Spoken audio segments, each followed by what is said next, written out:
now the last one, my favorite one, that's this big boy, the Germany made machine. Plug it in. When you order it, it comes like box in a box in a box. It's pretty heavy. Those previous machines, these are like 600 grams and this one is like 6 kilograms. When you receive it, there's a little instruction. It comes with one of these carrier sleeves, and then there is instruction. You have to undo a few bolts. They are here on the side. There's instruction. You have to twist them a few times. That's for the transportation, so it doesn't wobble around. And this part also opens, so you undo those bolts. And this is also, if the machine gets hot, you want to open it for it to cool it down quicker. And it also has a little sort of test sheet that says that this has been run through the machine on certain speed. I think mine was on 5. And then the way this one works is you take a tattoo design and you can cut it to the size right away. And that's where the bonus part comes in. What I like about it, you can use the whole sheet, obviously. You have this beautiful design and you can put the whole thing in. Actually, for the curiosity, let's see if it will see this ink, because one of the downsides is that it doesn't see all printer inks. It works fine with super cheap printers. I have at the shop front a little HP desk, some generic one that you buy for like 30 euros in the shop. And I have the big, huge office printer that works fine. In one of the shops where I worked, we had this somewhat fancy Canon printer which had those multiple skinny cartridges for inks. That was like, I don't know, 6 or 7 of them. And it just wouldn't see the black ink from that. That was annoying, but luckily we had a backup one. So we used cheap printer for this situation. And let's see if it sees one from thermal printer. So it's the same design, I just put it other way around. And you put it in the sleeve in here. When you have this printer, you can also look into different size sleeves, because they are different sizes, they are longer, they are also different colors. Like I've seen red ones, blue ones, and it's something to do with like reduce the heat so it doesn't blow it out as much. It switches on the back here. There's just on off button, and then this dial, which confuses many. It's a speed. It's not how strong it's gonna go, it's how fast it's gonna go through, therefore how long design will be exposed to the lamp. The slower it goes, longer exposure, more chances to blow out or burn the design out. So that's here, and this is where you have to be extra careful, because you need only few people who have no experience with them and you can mess up the sleeve. That's the way you feed it in. Kind of have to commit, you have to go, and once it goes in, it goes. In my experience, people messed up these sleeves when they put it in, and then it's like going, and then they try to pull it back, and then the machine goes confused and the person goes confused and things get messed up. So let's put it in there, boom, and it just goes. Now we know it doesn't see the ink from thermal printer. It was in the opposite way. That's not a big deal. We will proceed with the print from, this is from the BizHub big printer. So let's cut it to the size. Now let's increase the speed to quite high. Let's run it through.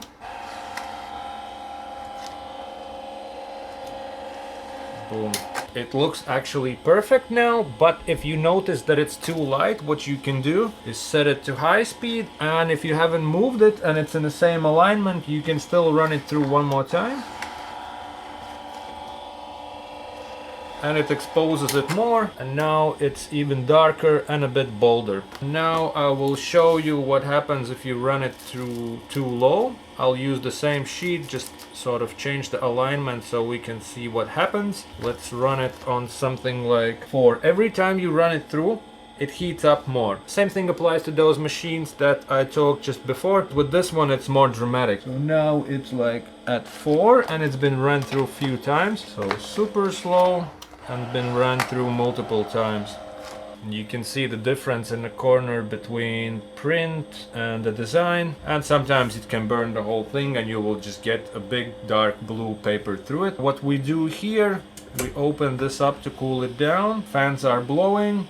Yeah, if you're not planning to run it more, you can just switch it off so it's a bit more quiet. And I'll leave this part open so it still ventilates a bit. That would be one of the downsides of this machine. If you run it too much, it can overheat. Or if you have inexperienced people working with it, they can just be like playing with dials and they can mess up these sleeves. That happens more often than I was expecting it to happen. But some people are just very weird with technology. They would sort of put it in, sort of grabs, they try to pull it out, and all sorts of weird stuff happens, and then you sort of melt this thing. We had it happen once in pretty busy Flash event, so that was one of those days where computer started to update, then one thing didn't work, next thing didn't work, person helping with stencils didn't know how to use it exactly, it overheated, then the whole thing was sort of on a standby for around 20 minutes. It also says after approximately 10 continuative exposures, the machine will switch into cooling mode for approximately 15 minutes. So that's the situation I talked about. Well, another downside is the price. It's the most expensive one. It's definitely worth it. I had those machines just because I was saving up for this one, and once I felt comfortable investing in this one, I bought it new. It's around 800-900 euros for this size unit. There's also a unit in A3. I've seen it on Nordic Tattoo Supplies in Finland, so you can check it out. Then it's a bit more troublesome with paper sizes. You have to specifically look for them with carrier sleeves, but I've seen on their webpage. Check it out. If you do bigger pieces, it's only a few hundreds more expensive, and I think if you can afford this one, then you can really save up those couple hundred. If you know you need it, get the big one. It's not a compact, it's a heavy one. It's where you put it, it stays there, but it just works and it feels so solid build and made in Germany. They always make good stuff. And what I also wanted to point out, this would be more for like, let's say, shop owners, because it's the most expensive one. It might seem not a great investment. It might seem that like, oh, my tattooist is just nagging about stuff and wants to act all smart and all big boy stuff. Let's say you work in a walk-in shop and your boss says like, no, we don't need it, we don't do big design. Why would we invest so much money? One of the reasons to invest in this one, first of all, time saving. It's super efficient. You don't get that part where one is printing out thing and then they need the same computer to print out the stencil. Those previous machines work longer as well, so it takes longer time to process each individual piece. And the biggest upside that I've noticed in places where I worked, you can use the smallest pieces of stencil paper, and that's actually specifically good for kind of walking type of shop. Say someone wants a tail of scorpion done, but I mean it can be any Pinteresty type of a thing, a love heart, a little name, a little arrow, triangle, very popular design. In this instance, you can use stencil paper in the size of design. So if you have like a leftover corner, then you can use just that bit, put it in the sleeve, switch the machine on, put it in the middle, and there you go. There's a little bit of learning curve to it. It's just you have to figure out all those speeds. And when you buy it, maybe order in few more of those sleeves, because if you have not used it, there's a chance that it will get messed up. If you are without it, you are pretty much in trouble. That would be my advice. Maybe add few more sleeves. They tend to get dirty. You see all this leftover stencil stuff on them. You can clean it off pretty easy with just alcohol. Just because it gets dirty doesn't mean you need a new one, but once it starts to like melt and fall apart, maybe you want to have another one around. So that would be in regards those things, but it saves stencil paper like crazy. You can use all the little corners that with previous machines it would impossible to feed into them or to match where the design aligns with the thing. Here you just put it, if you see that it's on, it will work. And in shops where I worked, I noticed since shop got the stencil machine, we would order stencil paper. These packs we will order at least once a month, a pack of stencil paper, because there's multiple artists working. They make one design, it misaligns, there's something goes wrong. Some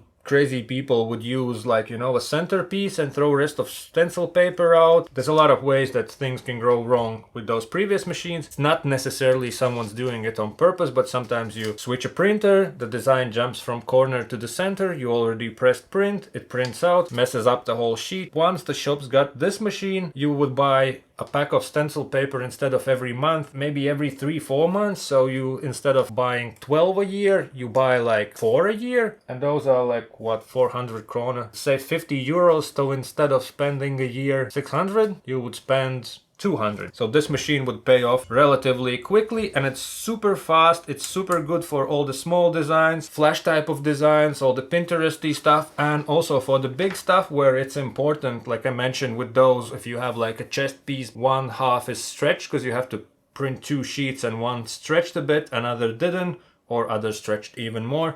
With these sizing you will get perfect. Once you figure out the speed, thickness of lines will be perfect. So this machine just works. It's definitely the best investment in terms of stencil for me, and you can also do that realistic type of stencils like I showed in the video. You can check it, I think it's on one of the sides of the screen or linked in the description. I did this lion computer photo editing hack and ended up with stencil like this. Before you figure out the speeds and how to get the right thickness of lines, this might not seem that it works so great on a finer line designs. That's when maybe one of those machines would come in handy if you have it on a backup, but once you figure things out, this works perfect. One thing to pay attention to is, will it work with your printer? If it doesn't, it's not a big deal because it works really great with cheap ones. But if you have a chance to try it, or contact your supplier or the manufacturer of the machine and ask, will it work with this and that printer? That's something to look into it. Get extra sleeve and then just stencil away, you know. This is my favorite. This is my story on stencil machines. This is the ones I have. This is the one I have tried. This is the differences I noticed also in the shops where I worked before. With this machine, I think the biggest argument will be if you work in a shop where owner is not tattooing and he doesn't understand the benefit of this one. But with this point, you can maybe be like, look, that guy on YouTube said that you will save money actually with this machine and we will be more efficient.